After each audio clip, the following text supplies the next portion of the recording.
Hi, and welcome to the Strategic Advisor Board. I'm Dr. Bruce Rippee with All Things Health and Wellness. My goal is to basically help you bake wellness into the fabric of your culture, okay? Greatly reduces presenteeism, absenteeism, and it also makes you look like a hero. You actually care about your employees, and that's really what I want to do for you here. So I have been getting a large number of personal messages and DMs that talked about this particular article, and I'm going to show you the article. I don't want you to go crazy about this. I just want you to understand that if there is something nefarious going on, it's kind of on them. It's not on us. We don't have to take any of the energy on. Okay, let me share my screen very quickly, and I'll show you what I'm talking about here. Massachusetts will give you a $75 gift card if you get vaccinated or boosted, and this is going to be good all the way through December 31st. $75 gift card for anybody, any resident that gets vaccinated or boosted. I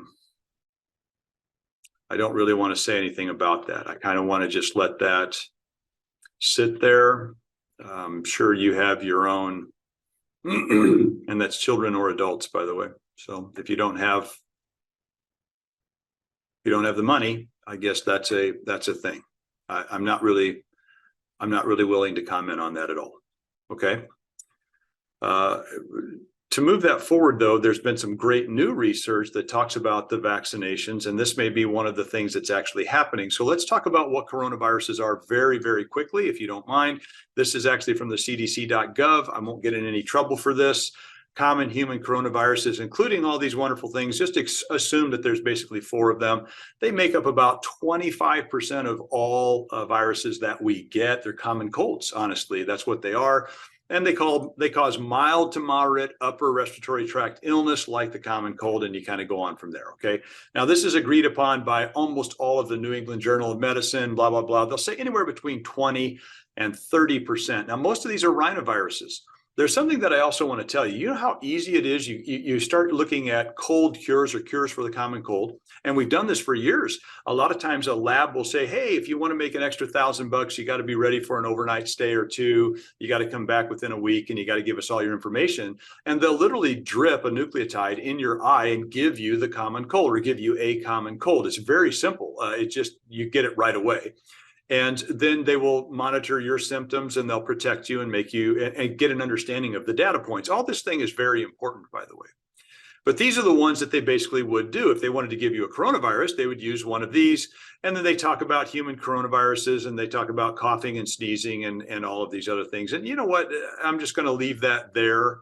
I just want you to just be able to understand that in the beginning, if you told somebody use a humidifier, take a hot shower to ease sore throat, drink plenty of liquid, stay home and rest, take pain and fever medication, you would not have met community standards anywhere on social media. So, but that's what really the common cold is. So why am I telling you all that? Well, here's what's interesting. There's research out there, good research, WebMD. I'm staying legal here. I have to be very careful what we do, and it's very important. Everybody has their own agenda, including myself, but myself is the health and wellness. I want to talk about what you can do for you and why I think that's more important than what anybody else can do for you. And you understand that, so please take that with the grain of salt you need to. But this is from WebMD, so I'm not bringing this up. January 11th, they were talking about, by the way, why didn't this make mainstream media? Why isn't everybody talking about it? John Campbell talks about it on his channel. By the way, if you do not follow him, I'm going to ask you to. John Campbell, PhD, worth your time, very much a scientist, very caring. There's people actually that have made trolling videos and YouTube channels that basically just say why he's wrong out there and have got 10,000 views on it. I'm just amazed that people will do stuff like that, but he brings data, he brings research and all of this stuff just like I do. Here's what's interesting. Being exposed, they tried to figure out, by the way, I'm sorry about this. Previous studies have shown that T cells created from other coronaviruses, we just talked about 4 of them, can recognize SARS-CoV-2, the virus. And then they started talking about in the presence of these T cells, it could reduce the chance of getting even infected. So if you've had a cold recently and it happened to be a coronavirus cold, by the way, they're not bad. They're not that difficult. Remember cowpox? You get infected with cowpox, you can't get smallpox. You're very much immune to smallpox because T cells, B cells, these small nucleotides, they can understand what they're being faced with, and they can actually remedy the situation. This is what they said. I want you to know, being exposed to SARS-CoV-2 virus doesn't always result in infection. We wanted to know why. people with higher levels of T cells from the common cold were less likely to become infected. Now, you better say this if you're going to say anything on YouTube. You better say this, or in fact, if you're going to publish anything in any medical journal, you better do all of that stuff. So I have done that. I want you to know I've highlighted it, and then that's what we've got. Okay. So here's this. They studied some people, and they said among the 26 people who didn't contract COVID-19, there were significantly higher levels of pre-existing T cells because somebody got a cold, right? And then they studied those, and they said, wait a minute, there's a cross-reactive factor to the T cells. If you would have said this in the beginning, you would have been in a lot of trouble, but this is good research. So interestingly enough, it says, well, wait a second. If you were going to create a vaccine, you could literally create a little drop that somebody put in their eye. It would absorb in. You would get a very mild reaction to that drop, whatever that was, and it would be a very mild coronavirus cold. You would get over it, and everybody would then immediately. By the way, this is very cheap, very simple to do, and obviously not commercially interesting. All right, but here we go. New vaccines that include these conserved internal proteins would therefore induce broadly protective T cell responses that should protect against current and future SARS-CoV variants, and so on and so forth. Now, it always has to say more research is needed, and I want to basically say this is a small sample size, but old science sometimes is the best science to be looking at, and I just want to be able to say this. Why do I say all of these things? You know, what I love about being able to help the community that I get to serve is that a lot of this stuff filters in the background. It runs in the system tray of your offices, whether you have 5 employees or 500 employees. When we come in, we make wellness part of the conversation.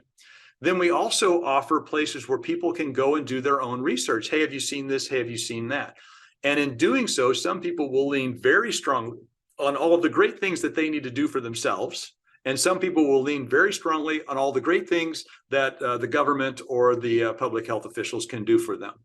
And my goal is to shift more people into that one that's going to talk about, hey, maybe I should drink more water. Maybe I should be washing my hands a lot. Great thing that came out of coronavirus. Maybe I should be protecting my family by taking vitamin C in larger doses. Maybe I should look at how many minerals and so on and so forth that I take. So that's really my goal in this, and I just wanted to let you know that. In the meantime, I'm going to just let you know, I do these Strategic Advisor Board videos, one a day. This one's gone a little bit long, but most of them are 3 to 5 minutes. And they're all about the science. They're about the science of what you're going to deal with from the people that you employ. You serve all of those people, and sometimes this conversation is one of the best ones to have. All right, so I will see you the next time on the Strategic Advisor Board. If you want to get in contact with me, Dr. Bruce at brentmed.com is how to do that. We can have a conversation about wellness for you and your employees. DRBRUCE at BRINTMED